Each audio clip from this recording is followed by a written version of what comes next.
pretty fancy, right? It is fancy. I'm loving the backdrop. Well, misty. Loving the film as well. Congratulations. Thank you had a big premiere last time, which I believe was your first Leicester Square premiere. So how did that go? I think it went very well. I mean, it's a surreal experience being in there. Just the sort of energetic pull and push of it, with trying to concentrate on doing interviews and trying to be present to seeing people that I care about a lot that I haven't seen in a long time, and trying to say hello, and all the while people screaming and screaming, wanting to come over and get autographs and stuff. It's a bit of an energetic frenzy. So I must say it's sort of like I equate it to when you see a 4-year-old at a birthday party where they just go nuts and there's no talking to them. You can't you can't actually connect. It's sort of it feels like being in the eye of the storm like that. Is it a relief when you go back to normality? Because that's such an unusual, not everybody has that experience, people just screaming at them all of a sudden and there's a red carpet.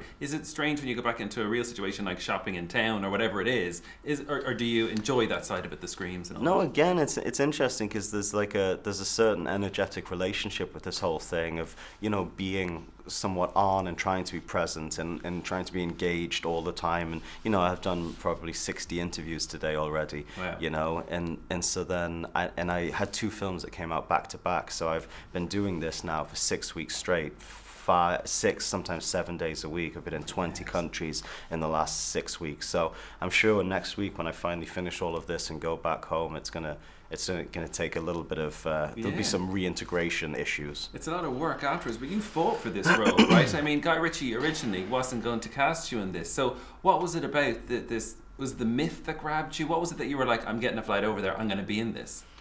I did really, really always feel a strong affinity to the Arthurian legend, and was a big fan of Guy Ritchie's.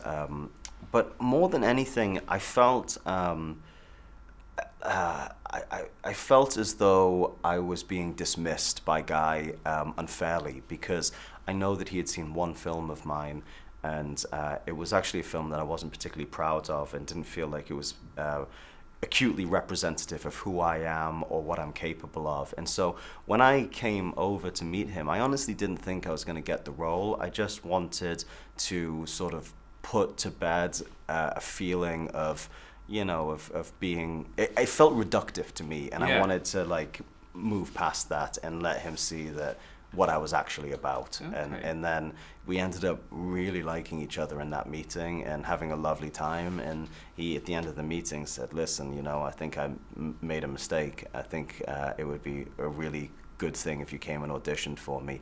And then he didn't tell me in the room when I went and auditioned, but there was just the way he said goodbye, I could tell that I'd already gotten the role. Brilliant. But it's such a physical role as well. I mean, you got obviously the sword fighting, and I believe our very own Aidan Gillen, because it's Irish radio, did he stab you? Did you get a bit of an injury? I did. I got a little scar what is that he like? I know. I tell you what, I was so excited to work with Aidan again. Really? He was the first really talented actor that I worked with in my career, and so it was really my first job was working with him, and being exposed to somebody who has so much integrity and clarity of vision of what they wanted their career to be was so important to me as a 17-year-old working with him. And so I always felt like I really owed him a real debt of gratitude. So I was excited to see him again and get to work with him and sort of tell him that. And in pure Aidan fashion, he was just very dismissive of the whole thing. He was like, yeah, well, I guess, Well, I was 17 at the time, and so when careers focused on TV, and I think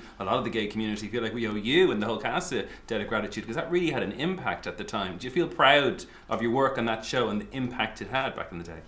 I feel immensely proud of the impact that it had. I don't know, because it was my first show and my first professional acting gig. I haven't been back and revisited it. I'm reticent to say that I'm proud of that work, because I'd probably look back as you would look back on a 17-year-old journal entry or diary entry, and I'd probably, you know, be looking through two fingers. But in terms of the impact, yeah, I'm definitely immensely proud to have been part of that. Okay, well, you obviously really wanted this role. You seem to be very particular, like, about the roles you go for and that you want. So is there a formula to it? Because, like you said, well, you didn't do 50 Shades in the end, whatever happened. So you must be why are you so particular? Is it just...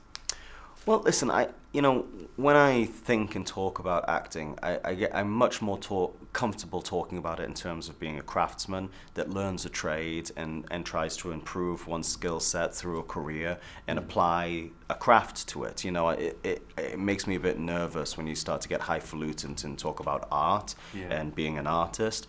But at the same time, one has to really believe in the films one's making. Like, my heart has to be in it, and I have to just be genuinely excited the way anybody who would love a book or loves a movie. When I'm sent a script with a character at the center of it, I have to love that person and be so excited creatively about being involved. And there's no part of this business that has attracted me to try to acquire wealth or fame. Right. I really care deeply about storytelling, and I want to tell the stories that I feel passionate about telling. Okay. And I'd rather just stay home if those jobs or opportunities aren't available to me. Well, please don't stay home. Do some more movies so we can go and see them. Charlie, thanks a million for telling us. I appreciate it. Cheers. Thank you so much. FM 104. Dublin's hit music station.